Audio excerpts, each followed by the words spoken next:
Eu tenho um problema muito sério com essa caneca. Eu não sei se. Porque assim, eu sou destro, e a maioria das pessoas são destras, né? Sim. Se eu pego a caneca, Ah, jura? entendeu? A logo fica virada para mim. É porque é para você estar vendo o tempo inteiro. Só que é por isso, é para eu ficar vendo o Billy Wilder. A minha foi pensada nisso, ó. A sua já é Gen Z, já é mais moderna, ela é pensada na minha. Ah, tá nos dois Dos lados. dois lados, tá vendo? Ela tem esse apelo, né, de Você malha, pode ser destro, você pode ser canhoto. eu tenho que me forçar a ser canhoto aqui para mostrar que eu tenho a caneca do Billy Wilder. Pois é, tá vendo? Olha, não, não Do mundo moderno, né? deveriam pensar nisso, deveriam pensar nisso. Aí. Minha preocupação não é essa nesse momento, a minha preocupação é a gente está gravando, está de noite, e a gente está o quê? No Expresso Cinema. Expresso do cinema. Cinema Expresso. Como que eu vou dormir? Como que eu Ih, vou dormir? não tem problema pra dormir, não. Logo em seguida eu consigo dormir. Você falou no dia que a gente foi no cinema, né? Já vi que eu vou ficar sozinha agora essa madrugada.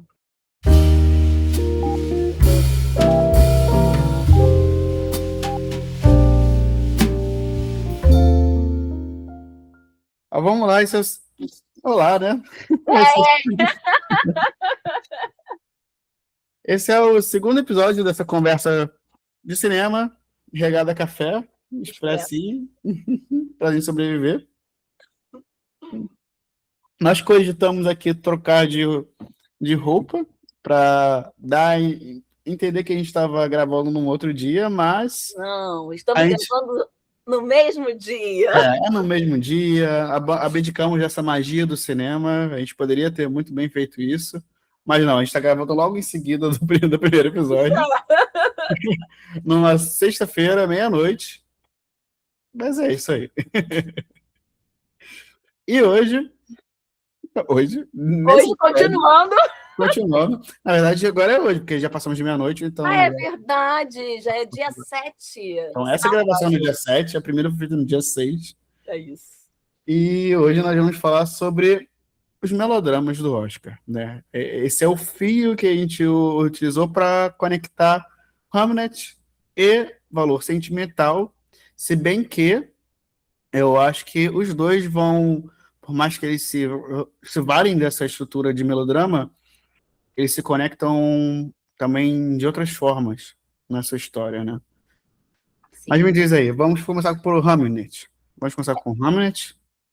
Eu acho que, só pegando esse primeiro eixo aí que você jogou aí, colocou, eu acho que sim, né? Eles se conectam, ambas as histórias se conectam e trabalham. E interessante, eu acho que não é só nos filmes do Oscar, né, que estão indicados a melhor filme, não é só Hamlet, não é só Valor Sentimental, a gente tem outros filmes que também trabalham com essa dimensão da memória, né? Uhum. Que isso é bem forte, o tema da memória é bem forte, né? A gente vê isso, a gente falou em Pecadores, né?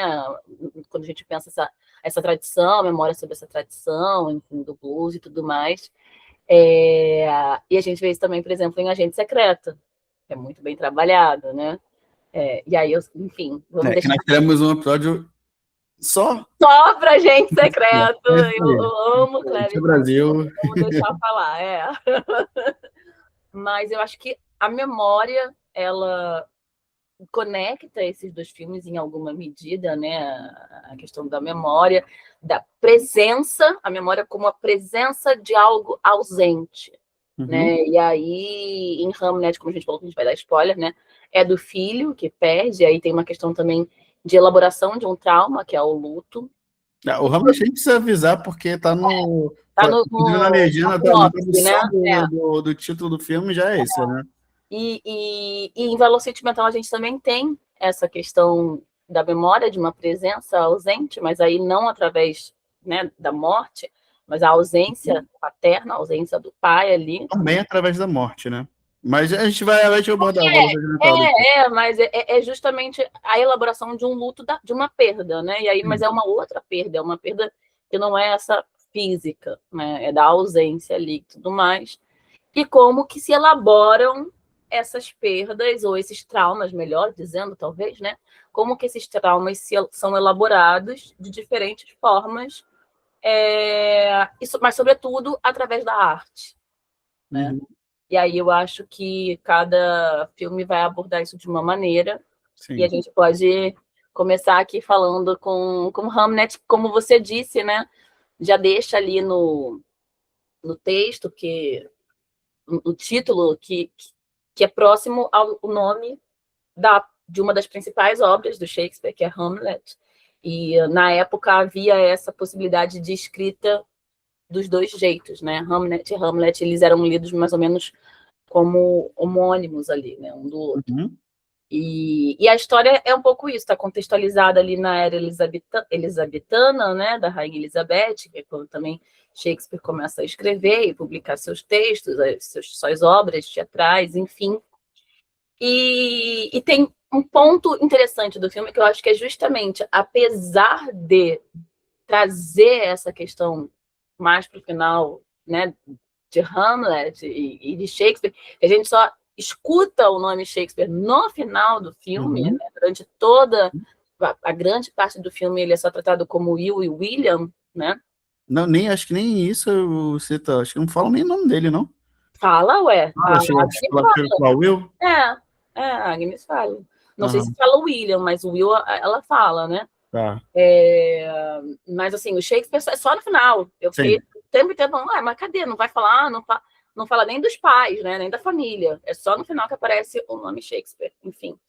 E que aí não é focado, não é, a narrativa não é centralizada na figura do William Shakespeare, Uhum. mas na figura da mulher, né? Que é a Agnes, interpretada pela Jessie Buckley, né? Isso, Jesse Buckley. Que ganhou vários prêmios aí e também está indicada. Inclusive, esse detalhe da Agnes, eu vi isso com o Pablo Vilaça até. Ele. Porque você pesquisa o nome da esposa do Hamlet, do Shakespeare, você encontra mais como Anne, né? Uhum. Mas Agnes e Anne também parece que eram Também assim podem como ser como Hamlet e homônimos Hamlet, ali, né? é isso, exatamente, como Hamlet e Hamnet. Mas, enfim, é isso, assim, né? Eu acho que traz essa dimensão da maternidade e da experiência do luto, como é o filho que morre, né? A Uhum, experiência do luto dentro dessa família, dentro de uma família, né? Enfim, como cada um vai lidar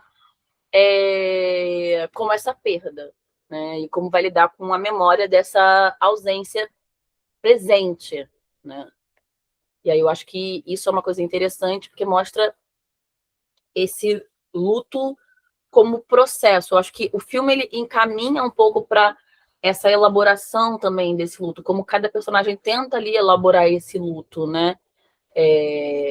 E uma coisa que eu acho interessante é que às vezes eu fiquei com uma sensação assim no filme, sabe? Tipo, de desacelerar, sabe? O filme desacelera a partir depois do momento em que o menino morre, a câmera se torna uma coisa lenta. E aí eu falei, cara, mas é isso, né? Tipo, o processo de elaboração do luto, ele não é rápido, né? uhum, Isso está junto com o efeito da própria perda. Você está ali, está ruminando aquele sentimento, aquela sensação, aquela ausência. E é muito paradoxal, porque é uma ausência completamente presente, né? uhum, É bem difícil de lidar com isso, assim, enfim. E eu acho que um ponto interessante que eu gostei, não sei se você também tipo, gostou dessa parte, enfim, tudo mais, é como essa desaceleração ela aparece em gestos, ela aparece na natureza, que mostra a natureza ocupando espaços vazios, e em muitos momentos em que o diálogo, na verdade, ele é constituído de silêncio. uhum, Eu acho isso assim, como o silêncio grita também, sabe? Tipo, como o silêncio diz e grita Muito, sim. Você sente a energia da personagem da Jessie Buckley drenada, né? Em cena, de fato, você vê uma pessoa que parece que perdeu tudo, né? Sim. E ferida pela ausência do marido, que é o ponto, acho que, central da forma que eu não conheço. É um livro adaptado, né? Esse filme. Eu não conheço a obra original. Eu também não li. Mas a forma que a Chloe Zhao, ela constrói todo esse cuidado em só revelar o Shakespeare nesse final do filme, né? E durante toda a construção, como ela tem esse personagem principal na perspectiva da Agnes, eu vejo ela trabalhando de uma forma assim, bem maniqueísta mesmo, de ausência do William, que, olha, ele queria ir para Londres, ele estava sufocado. Logo depois que eles tiveram o primeiro filhinho, ó, como é que ele está sufocado e quer sair de casa, né? E a Agnes vai e sustenta tudo. Ela é o pilar ali daquela família, né? Porque ela sustenta a barra dele. Não, vai lá. Senão você precisa disso, você vai para lá, eu fico aqui com as crianças, eu me viro, Não, né? tem uma coisa meio assim, senão eu vou perdê-lo, né? Tem uma coisa Sim. meio. Então você vê que você vai adquirindo uma antipatia por aquele personagem, né? Pelo pai ausente. Olha, vou te dizer, vou fazer um corte aqui. Eu não consigo criar uma antipatia por aquele ator. Ah, mas aí, aí tá fora da tela, né? Ali, né? Fora do filme que você tava vendo, né? Porque isso foi legal. Eu assisti o filme com uma pessoa que estava totalmente alheia à história, que nem sabia o título do filme. Eu só puxei, vem, vamos ver o filme lá. É filme de chorar, tá? Tá bom, vamos junto. E quando você vê o filme assim, você nem lê o título, você realmente não sabe do que se trata. Uhum. E nem sabe o que aquilo ali é o Shakespeare. Se você não leu a sinopse, enfim, você vai sem. E quando você não sabe quem é o Shakespeare, quando você não sabe quem é o Paul Mescal, quando você não sabe qual é o título do filme, isso que eu tô falando aqui funciona, que foi a forma como a diretora trabalhou. E muita gente vê assim dessa forma, né? Então, eu acho que ela funciona muito bem, uma boa direção dela nesse sentido. Porque toda essa antipatia que vai sendo construída, dessa ausência do pai, no final você consegue, junto com a Agnes, quando ela tá no teatro e que ela vê o que ele fez, não só o que ele fez ali, mas tudo que foi aparecendo durante o filme inteiro, ganhando sentido ali no palco, né? Cenas que antes você via que, por que isso aqui apareceu aqui? E você vê aquilo dali presente no palco, você vê tudo aquilo se construindo, né? E você acha que é arrebatado e você tem a mesma sensação que a Agnes tem, né? A realização que ela tem, né? Quando ela vê o Shakespeare fazendo a obra que ele fez, né? Lidando do luto da forma que ele lida, né? E eu acho que assim, isso vem construído, como você falou, antes já, né? Mas não só por essa imagem que você cria assim, tipo, cara, que pai que é esse, né? Embora a gente saiba que está muito dentro dos padrões do sistema patriarcal, sobretudo naquela época, né? Surpreendeu ninguém. Até hoje, inclusive, né? Mas assim, acho que para além disso, né? Eu vejo também uma construção interessante nisso na própria estrutura dos dois personagens, da Agnes e do Will, né? Se a gente reparar isso, se a gente reparar assim, a estrutura desses personagens, elas se constroem de que maneira, né? A Agnes, ela sobretudo antes da perda do filho, né? Mas ela é muito ligada à terra, ao material, às flores, às ervas, aos animais, né? À natureza. E aí isso também aparece na vestimenta, né? No figurino. Ela usa vestidos com um tom mais vermelho, sempre se contrapondo ali, né? Ao verde na natureza, mas esse vermelho que também tem uma questão de sangue, de dimensão de vida, de pulsar, né? De estar sensível à existência, essa sensibilidade física à existência, né? E, por outro lado, o Will não, né? ele tem as cenas que ele tá ali, assim, na natureza, ele tá com ela. Fora isso, ele tá sempre no ambiente interno, sempre no interior, né? E as vestimentas dele vão mais para um tom acinzentado, azulado, e ele está, então, ligado a essa outra dimensão mais abstrata das ideias, da linguagem, da escrita, né? Ele vai buscar isso.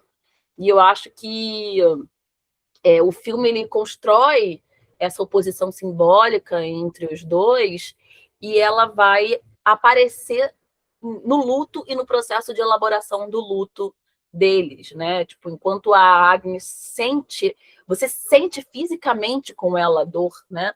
O grito que a Jessie Buckley dá é assim, você sente doer em você, sabe? Tipo, Sim. é uma coisa assim, uma dor física, né? Essa cena é incrível. Assim, é uma coisa que se sente, você vê ali ela sentindo no corpo essa dor, esse luto, né? No cotidiano e na ausência não do filho, mas também, como você falou, do próprio marido. E, por outro lado, ele não consegue estar ali. Ele precisa transformar aquilo em linguagem. Ele precisa transformar esse luto, essa perda em linguagem. Só assim cada um consegue dar sentido a esse luto, né? Dar sentido a essa experiência. Eu acho que isso se constrói também muito interessante nessa maneira da estrutura dos personagens, né? Sim. A forma que ela reage, né? É a forma mais brutal, assim, mais possível, né? Mais visceral. Visceral. Isso, acho que Totalmente. eu Exatamente. É isso que... E tem essa diferença dos dois. Só que ela, o final, né? Quando ela, de fato, vai lá, entra no teatro. E primeiro a primeira quebra de expectativa que ela tem é que ele imaginava que ele vivia talvez num luxo, cercado de mulheres e tudo mais, e o filme ele começa já, nesse momento, a desconstruir toda a antipatia que ele tentou construir ao personagem do William, né? E ela, pô, ele vive aqui, né, nesse quartinho, nesse albergue e tal, e aí, quando ela vai para a peça, né, e vê o nome do filho, você vê que ela é totalmente desconectada, né? E isso eu acho até um pouco meio estranho, né? Porque como ela era casada com o Shakespeare e ela não tinha a menor noção do que era uma arena, um teatro, assim, né? Algumas coisas são meio estranhas também. Acho que algumas coisas são meio exageradas, Sim, né? sim. Para você conseguir trazer isso. Mas é efetivo. Você não tem como dizer que não é efetivo, porque quando ela vai realizando e assistindo a peça, eu acho que você vai junto com essa personagem, você espectador, você tá passo a passo com o personagem da Agnes ali, tendo a mesma realização de o que ele estava fazendo de fato, né? Sim, e aí tem umas coisas que são interessantes, assim, e vamos falar, a gente está indo junto literalmente com ela, né? Assim, eu não sei na sessão que você foi, mas a sessão que eu fui parecia uma catarse, né? Era uma coisa coletiva. Todo mundo fungando da metade do filme até o final. Era aqui, lá, tipo. E funciona. E o negócio Sim. funciona. Eu assisti num dia em que eu não lembro mais o que tinha acontecido, mas eu tava, assim, muito irritada com alguma coisa. Eu tava, tipo, com raiva. Eu falei, vou assistir um filme e tal. Eu sei que tem Hamlet, vou assistir Hamlet. Eu saí, sim, É devastado. devastada. Mas devastada, mas devastada, mas sabe quando você passa assim, tipo, passou, isso passou? Sabe? Tipo, é isso, é uma elaboração que você faz ali no momento, sabe? Tipo, e é isso, o choro ele também coloca, né? Ele coloca para fora, ele faz você tirar ali, né? E isso meio que acontece coletivamente assistindo É, Hamlet. assim, apesar de achar que assim, muita coisa ali tá assim, no volume máximo, digamos assim, das reações e tal, o que é palco para a Jessie poder brilhar, né? E realmente ela faz isso muito bem, mas por mais que esteja assim, no filme inteiro, eu acho que as coisas de forma muito exageradas, eu não posso dizer que não é efetivo, né? Porque Não, é. E assim, eu não sou muito fã dos filmes da Chloe Zhao, o que ela ganhou, o Nomadland, é um filme que eu não me agrada muito, mas eu gostei muito da direção desse filme. Acho que tá tudo ali conversando muito bem, e acho que nesse filme, de fato, é um ótimo filme mesmo, o Hamnet. E eu acho que esse final aí, ele traz bastante coisa também, né? Porque é isso, você vê ali como o personagem na peça, né? Se encena a peça, e aí o Shakespeare, ele encena o fantasma, que é o pai, e não é o filho. Uhum. Na realidade, é o filho que morreu, né? E ela vê essas mudanças que ele faz e que ele se coloca nesse lugar, que ele troca de lugar, enfim. Troca de lugar. E assim, Mas mesmo assim ele não vê o filho ele crescer, não. né? E aí, uma coisa interessante do elenco é que o filho pequeno, o ator que faz o filho pequeno, e o ator que faz o que está interpretando o Hamlet, eles são irmãos. Eu não sei se você sabia disso. Ah, não sabia não. Eles são irmãos. Então, assim, tem uma semelhança física, né, ali entre eles, que não é assim, procurou alguém muito parecido, não. Tipo assim, sabe aquela coisa que você faz um casting que você vê um encaixa no outro certinho? E você vê que, tipo, não é isso, procuraram. Ali tem aquela coisa Tem muito a imagem remete totalmente ao garotinho. do familiar, que está justamente nessa relação que os atores têm, que são irmãos, né? E aí o que eu falo que é um pouco o que me tira um pouco e me faz perder esse filme, quando as coisas são muito óbvias, exageradas, apelativas, é que nessa cena ela vai e bota o garotinho no palco, ali aparecendo no palco. O menino olha. Não preciso mais disso. Gente, eu já entendi, entendeu? Aí tu vai ficar passando todas as coisas, por mais que, não, tu vai chorar, tu já tá chorando, tá aquela emoção, aí vai e bota o garotinho, é apelativo demais, entendeu? Então, isso me faz me perder um pouco o filme, mas é muito bom. Não deixa... E aí eu acho que o filme ele faz um pouco isso, né? Ele mostra a relação também entre, a partir do Shakespeare, né? Ele mostra a relação entre perda e criação, né? Uhum. Como essa morte devasta e afeta essa família, esse trauma ele afeta, né? Essa família, mas como afeta também a obra do Shakespeare. Sim. Mostra isso, assim. E aí é isso, a memória ela não vai aparecer apenas ali como uma recordação do passado, né? Ela é uma forma que se encontra de dar sentido às experiências vividas. Eu Perfeito. acho que, nesse sentido, né, até que ponto essa arte funciona ou aparece como uma forma de elaborar um processo de luto, se relaciona também com um valor sentimental. Exatamente esse é o ponto do valor sentimental.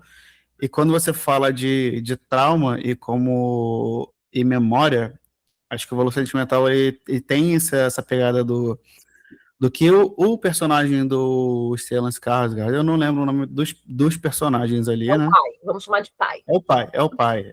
O cineasta, ele tem o trauma que ele carrega, Sim. né, da mãe dele, e ele é o cara da arte que se expressa através do cinema, mas é um pai ausente. Esse aí é mais um pai ausente aí na história, e que vai viver de arte, vai se expressar através da arte, né? E as consequências do trauma que ele viveu, como isso se cria um ciclo dentro da família dele, e eles vão fazer, né, esse simbolismo com a casa, Exato. com Perfeito. tudo mais, e como esse ciclo ele vai interferindo nas próximas gerações, né? Eu acho que é isso, né? E aí eu acho que a sacada da casa como personagem é uma coisa ponto alto, assim, né? Porque as marcas emocionais acumuladas ao longo do tempo nesses personagens, né? Ausências, ressentimentos, silêncios, traumas, né? Como a morte da mãe, a morte da mãe do pai, né? Uhum. A ausência do pai, das irmãs, enfim. Não fica bem dito, não sei, mas parece também que depois da separação, a mãe das irmãs passa por um momento de depressão, pelo que eu entendi, que fica meio ausente também.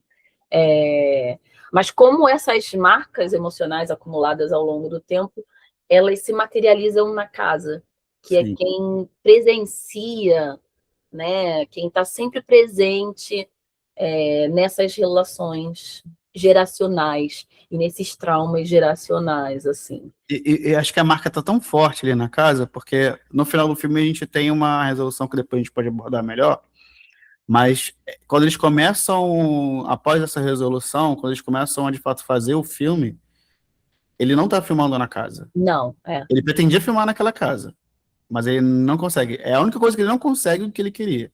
é Ele isso. vai ter que construir um set, porque aquelas marcas, por mais que você tenha talvez conseguido seguir em frente com as suas filhas e tudo mais, algum nível de resolução, esses traumas, essas cicatrizes, elas não são apagadas. É isso. E aí eu acho que é justamente isso, agora que você falou isso, fez sentido aqui uma coisa, né? Que a gente estava pensando, assim, comentando antes, que é sobre essa questão, tipo, parece que tem uma resolução ali, que tudo segue, mas é esse ponto.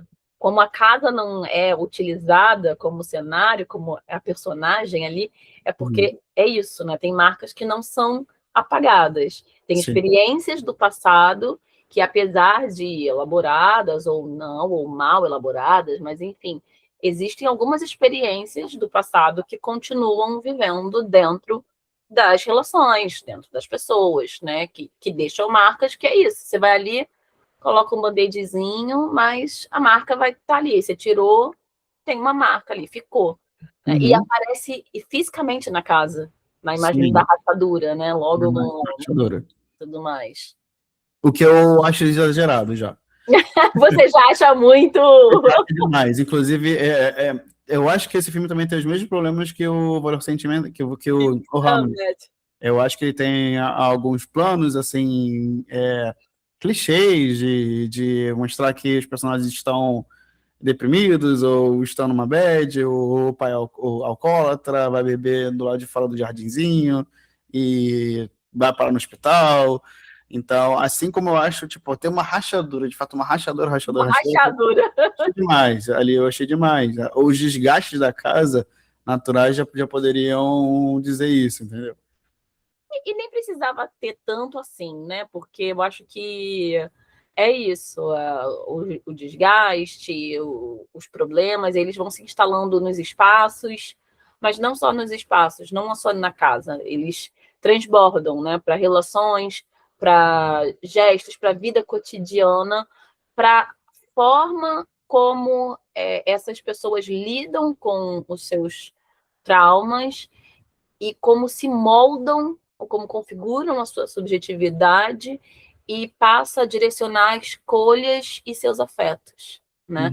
Escolhas, inclusive, de profissões, enfim, como o caso da personagem, uma das personagens centrais, que é a atriz, né? A Nora lá. Mas eu acho que é isso, o filme mostra como cada personagem vai ali, pensando na tríade, né? Numa tríade, que seria o pai, a Sim, irmã mais velha e a irmã mais nova, né? Como cada personagem ele vai lidar ali, vai encontrar a sua forma de sobreviver a essa mesma história familiar, a essa memória, enfim, que cada um também percebe e vivenciou de uma maneira, né? O filme, ele é muito... Ele foca muito também na forma da construção do próprio filme que o diretor estava fazendo, né? E eu acho que ele brilha muito para quem é do meio, assim, que é ligado ao fazer do cinema ou da arte, porque você percebe durante o filme de onde está surgindo as coisas ali e que vão culminar ali no filme que vai ser filmado no final, né? E também como o personagem do Stellan Skarsgård, ele tá relutante em realizar que o filme é sobre sobre esses traumas, sobre essas questões que ele estava carregando. Quando ele vai buscar uma outra atriz, né, para fazer a personagem no lugar da filha, né, porque ele Ele não originalmente aceita. Ela não aceita. originalmente ela não aceita, né, então ele acaba conhecendo uma outra atriz e que ela vai aceitar o papel, né, mas o filme acaba não funcionando porque não tinha como não ser a filha, porque era essencial para essa questão psicológica, esses traumas que ele carregava, ele conseguir reproduzir na história, né, o que ele passou com a mãe, né? Mas o que eu acho legal é que essa personagem da Ellie Fanning, né, ela tenta entender de qualquer maneira do que se trata o filme. Ela não consegue se relacionar com aquele filme. Ela tenta, ela pergunta, questiona para ele, e é legal que ele tá sempre fugindo, mas tem uma cena em que ela pergunta, ela vai no ponto, que é sobre a mãe, né? E ela pergunta para ele, tá, mas eu não entendi aqui o personagem da mãe e tudo mais. Como é que era a sua relação com a sua mãe? Ela pergunta isso pra ele. E ele só fala assim, não, esse filme não tem nada a ver com a minha mãe. E dá um corte, mas é um corte abrupto no filme. Você corta, você tem alguns segundos em preto, tela preta e em silêncio. Deixa bem claro que, cara... Não é bem, sim, é tudo sobre. É tudo sobre, entendeu? E são alguns detalhes legais que a gente tem, né? Eu gosto muito dessa cena. Foi uma das que eu anotei aqui. Dessa metalinguagem que tem ali que é feito no filme, né? Então, de fato, o Skarsgård, eu acho que ele assim, a atuação nesse filme, né, dos três ali, também das duas irmãs, mas ele consegue dizer muita coisa. Ele filmando, ou ele dialogando com a Ellie Fanning, quando ela faz as cenas, tenta fazer em inglês, e tenta puxar um sotaque norueguês, ou nórdico, assim, tu vê que ele tá, tipo, morto, afundado por dentro.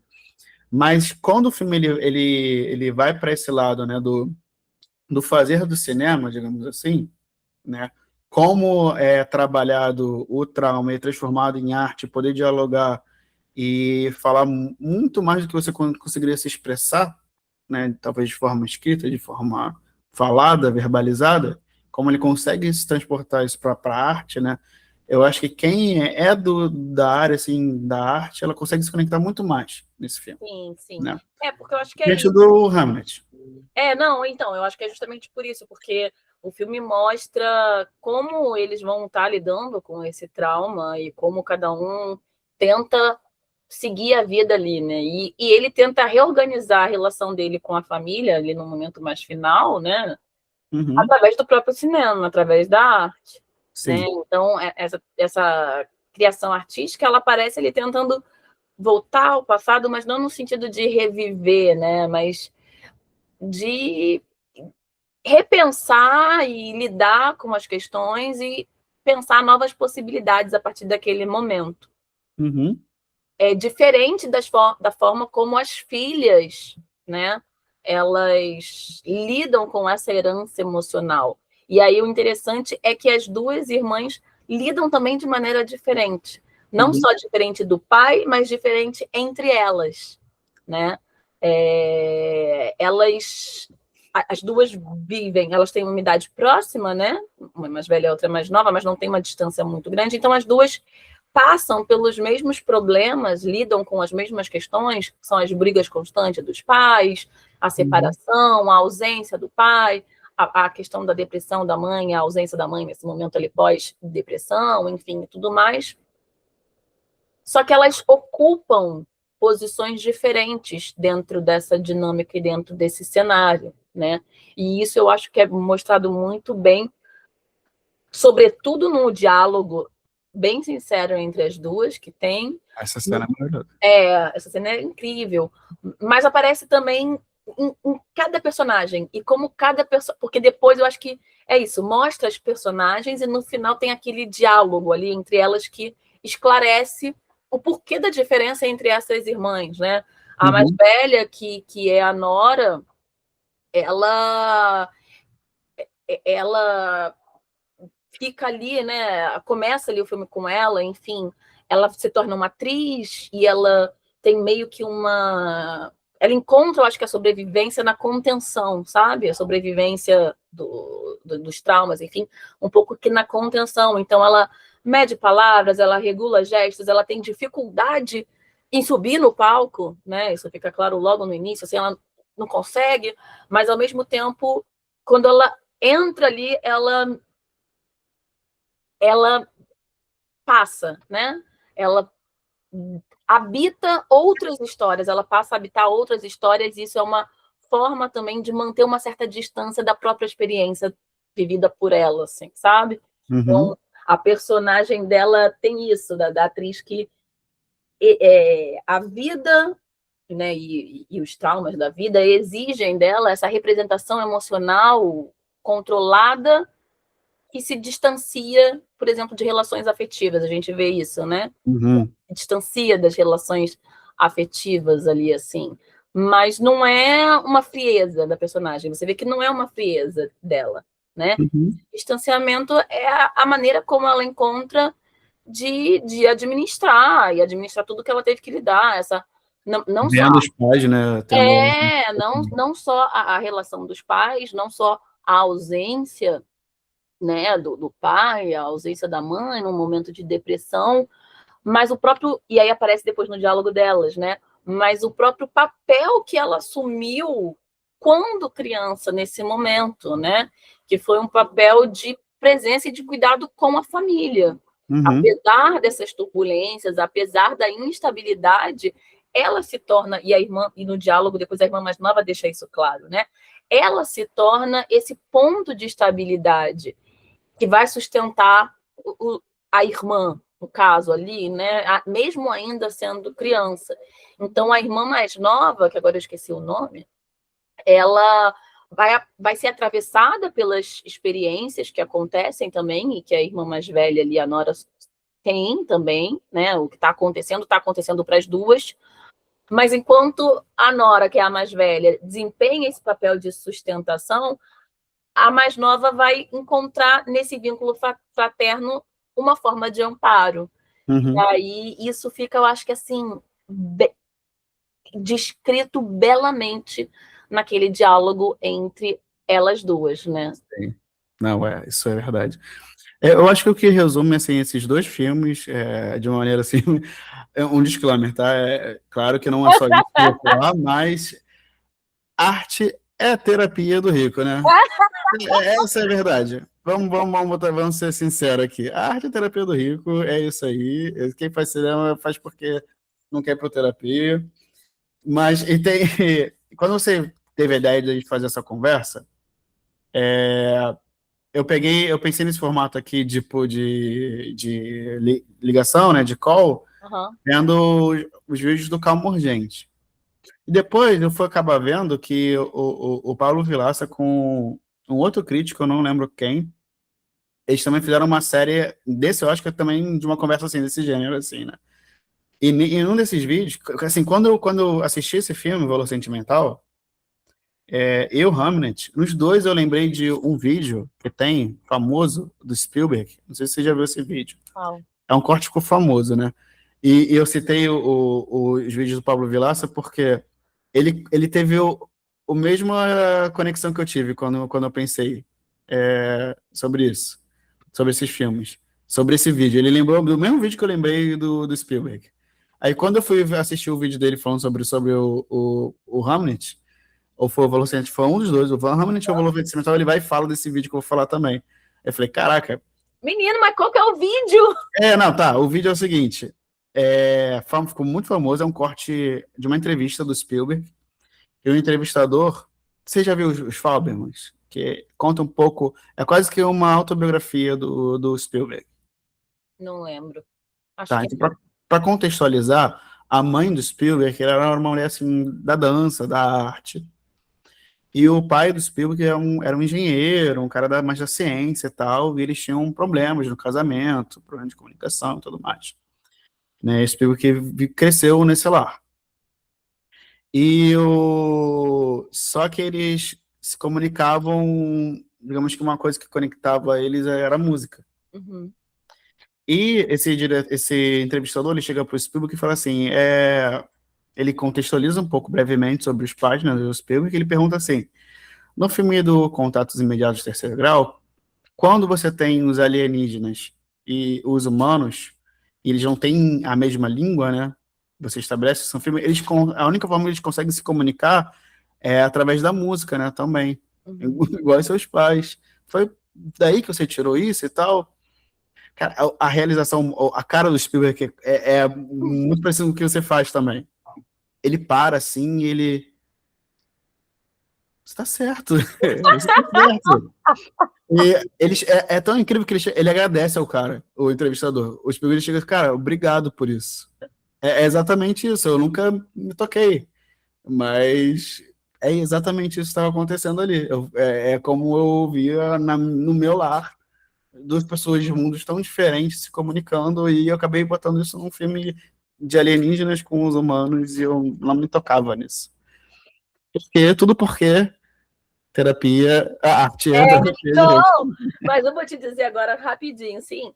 Isso aconteceu comigo já, sabia? Isso aconteceu comigo. É. Aconteceu, mas também não foi assim, né? Fui ver uma peça que era uma encenação de um grupo de atores psicanalistas, que era sobre um caso clínico do Freud, o Homem dos Ratos. E aí, no meio da peça, é isso, né? Assim, o pessoal que eu faço análise, né? Enfim. E aí você dá uma risada, tipo assim, cara, é isso mesmo, o corte aqui do Lacan e tal. Você vê assim. Mas teve Uhum. uma hora na peça que aconteceu alguma coisa assim, e eu falei, caraca, é isso. É isso. E no Uhum. final das contas, assim, né? Eu acho que tem um pouco disso, assim. E algumas pessoas podem ter tido isso assistindo Hamlet, a Valor Sentimental, ou até mesmo outros filmes ou outras peças, ou enfim, outras experiências culturais, porque é, o passado, a memória, né? Ele não desaparece, ele continua ali, né? Enfim, traumas ou não, né? Que a gente não precisa falar só de trauma, no caso aqui o eixo é, né? Mas ele não desaparece, ele está ali, né? Muda de forma, pode virar essa memória, às vezes pode virar um silêncio, e em alguns momentos, tipo, vira arte. Uhum. Exatamente. Pois é. E assim, só para dar uma finalizada, mas eu acho que o Valor Sentimental são dois bons filmes, né? Acho que o Valor Sentimental ele cresce muito pela metalinguagem do cinema. Então, para o meio, isso dá um valor mais, né? Eu acho que a comunidade da crítica do cinema tende até a exaltar ainda mais o filme por esse aspecto, por se conectar pela arte. E mas não odeiem. Ele concorre a melhor filme estrangeiro também, de língua não inglesa. Melhor filme de É, língua não inglesa. exatamente. De liberal, mas é esse que é o ponto. Não odeio o valor sentimental se ele acabar ganhando o Oscar do Agente Secreto, que pode muito acontecer isso.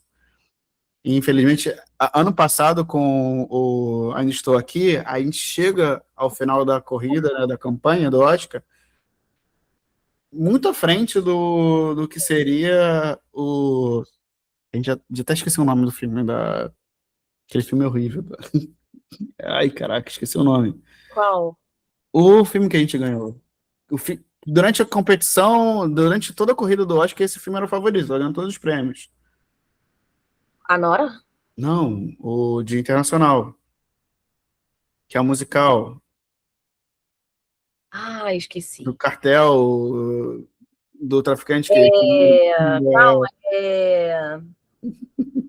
No México, não é? como é que a gente esqueceu o nome desse filme, cara? Enfim, é o nome da mulher. É, então, é esse. Ano passado, graças pela desgraça deles aos tweets da atriz, né, da Carla Sofia Gascon, Uhum.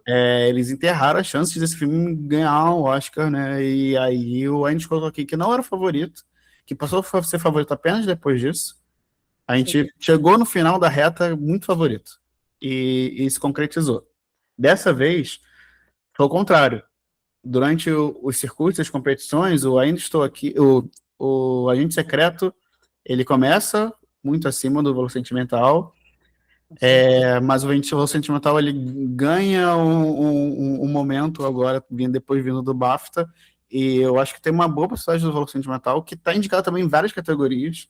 Acho que está Uhum. indicado até mais categorias do que o Agente Secreto, porque o valor sentimental tem de atriz, coadjuvante, de ator coadjuvante, também tem questão de. Então, o melhor filme também está indicado. Sim. Então, eu acho que tem uma boa chance da gente acabar não levando talvez não tenha nenhum Oscar esse ano. Sim. Então, mas não odeiem Valor Sentimental por causa disso. Não, mas eu acho que também é um pouco, a gente vai falar isso no vídeo que foi sobre Agente Secreto, mas também é um pouco sobre a própria construção narrativa, né, que em Ainda Estou Aqui ela é um pouco mais óbvia, é um pouco não, ela é bem óbvia o que está sendo trabalhado ali, a memória que aparece ali, a questão, né, histórica, aparece de uma forma bem clara, assim, né, e por isso funciona um pouco como o próprio filme de Hamlet, da Zhao, né, ele mobiliza, ele toca mais, ele chega, né, que ele é bem mais direcionado. Já o Kleber Mendonça não faz isso com Agente Secreto. Tá né? o texto é muito mais sofisticado, digamos assim. Mas, bom, vamos aguardar dia 15. Vamos ver, mas estamos aqui torcendo. O nome do filme era Emília Pérez. Isso, Emília Pérez, é isso mesmo. Eu estava pensando, sabe o que? Helena. Não, Emília Pérez. Helena só se fosse versão do Manuel Carlos. Mas é isso, Bom, veremos. E acho que é isso, né? No segundo episódio. No mesmo dia, no dia seguinte.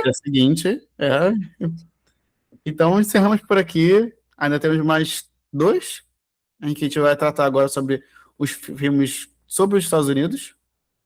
Que a gente vai ter Marty Supreme, Bugônia e o que você ainda não assistiu, você se comprometeu a assistir. Uma batalha após a outra, eu vou assistir. Uma batalha após a outra. E depois a gente vai finalizar com um episódio só sobre o Agente Secreto. Isso. Certo? E ficou de fora Sonhos de Trem, né? Qual? Sonhos de Trem? Sonhos de Trem e Fórmula 1, mas é o que tem, é isso aí. Fórmula 1 não faço questão não, tá? Eu também não. Vamos deixar de fora mesmo. Vai correr por fora. Beijo, Vá. Beijo, boa noite. Tchau, tchau, gente.